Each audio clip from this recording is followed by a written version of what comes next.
आदाब नाज़रीन, पेश है इस वक्त की खास खबरें। वज़ीर-ए-आज़म नरेंद्र मोदी आज आसाम के कोकराझार का दौरा करेंगे। वो तारीखी बोडो अमन और तरक्याती समझौते पर एक अवामी रैली से खिताब करेंगे। ये समझौता गुज़िश्ता माह की 27 तारीख को मरकज़, आसाम सरकार और मुख्तलिफ बोडो ग्रुपों के दरमियान हुआ था। समझौते के मुताबिक मरकज़ बोडो इलाकों में तरक्की के लिए आइंदा 3 बरस में 1,500 करोड़ रुपए का पैकेज देगा। वहाँ नौजवानों में इस सिलसिले में जोशो खरोश देखा जा रहा है।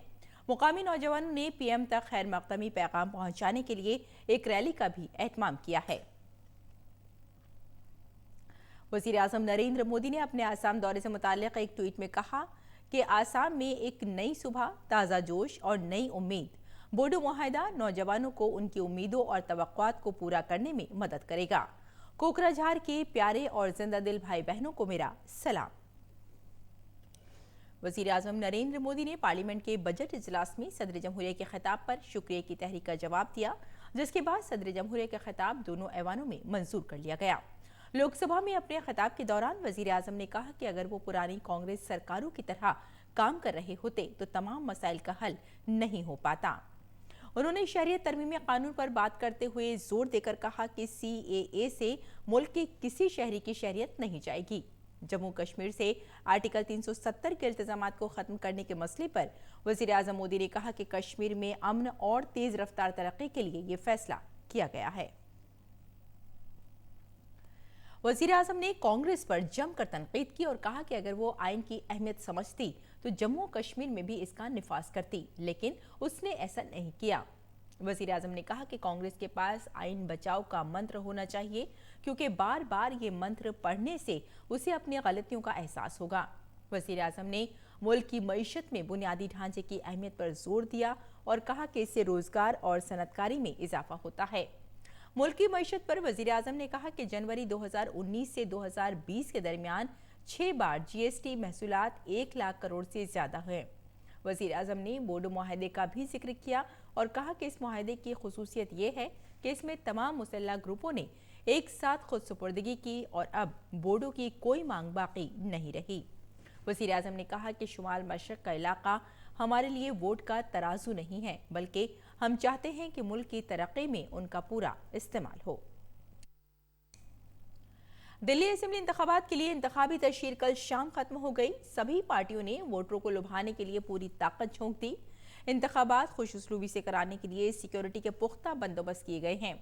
इंतखाबी अहलकारों और दीगर लोगों के बरवक्त ड्यूटी पर पहुंचने को यकीनी बनाने के लिए दिल्ली मेट्रो की खिदमत शनिचर की सुबह 4 बजे शुरू हो जाएंगी। दिल्ली की सभी 70 असेंबली सीटों पर कल वोट डाले जाएंगे और 11 फरवरी को वोटों की गिनती होगी। मौजूदा दिल्ली असेंबली की मुद्दत 22 फरवरी को खत्म हो रही है। वज़ीर दिफा राजनाथ सिंह ने डिफेंस एक्सपो के दूसरे दिन US इंडिया बिजनेस काउंसिल की जानिब से मुनक्किदा सेमिनार में हिस्सा लिया। उन्होंने कहा कि अमेरिका भारत और दुनिया के लिए सबसे बड़े दिफाई बरामदकारों में से एक है। साथ ही भारत में डिफेंस मैन्युफैक्चरिंग का शोबा तेजी से आगे बढ़ रहा है। ऐसी हालत में हमारा ताउन इस सदी का सबसे बड़ा ताउन साबित हो सकता है। जुमेरात को ही डिफेंस एक्सपो में ही 5वीं भारत रूस फौजी सनती कॉन्फ्रेंस का इनकाद हुआ। इसमें रूस के 100 से ज्यादा और भारत के 200 से ज्यादा कारोबारियों ने हिस्सा लिया। इसमें भारत और रूस की कंपनियों के दरमियान मेक इन इंडिया के तहत 14 मुफाहिमतनामों पर दस्तखत किए गए। डिफेंस एक्सपो के दूसरे दिन ही वज़ीर दिफा राजनाथ सिंह ने डिफेंस एक्सपो में Uttar Pradesh defence industrial corridor के मौजू पर मुनक्किद सेमिनार में हिस्सा लेते हुए कहा कि साल 2030 तक भारत दुनिया की चोटी की 3 मईशतों में शामिल होगा। और चीन ने कोरोना वायरस के बढ़ते असर को रोकने के लिए सख्त इक़दाम किए हैं। चीन में कोरोना वायरस के कहर से मरने वालों की तादाद 638 तक पहुंच गई है, जबकि इस वबा से 28,000 लोगों के मुतासिर होने की तस्दीक हुई है। बैरून मुल्क में फैले इस वायरस के 25 ममालिक में कुल 191 मामले सामने आए हैं। हालांकि चीन से बाहर अभी तक 2 ही लोगों के मरने की खबर मिली है, जिसमें एक फिलिपाइन और एक हांगकांग से है।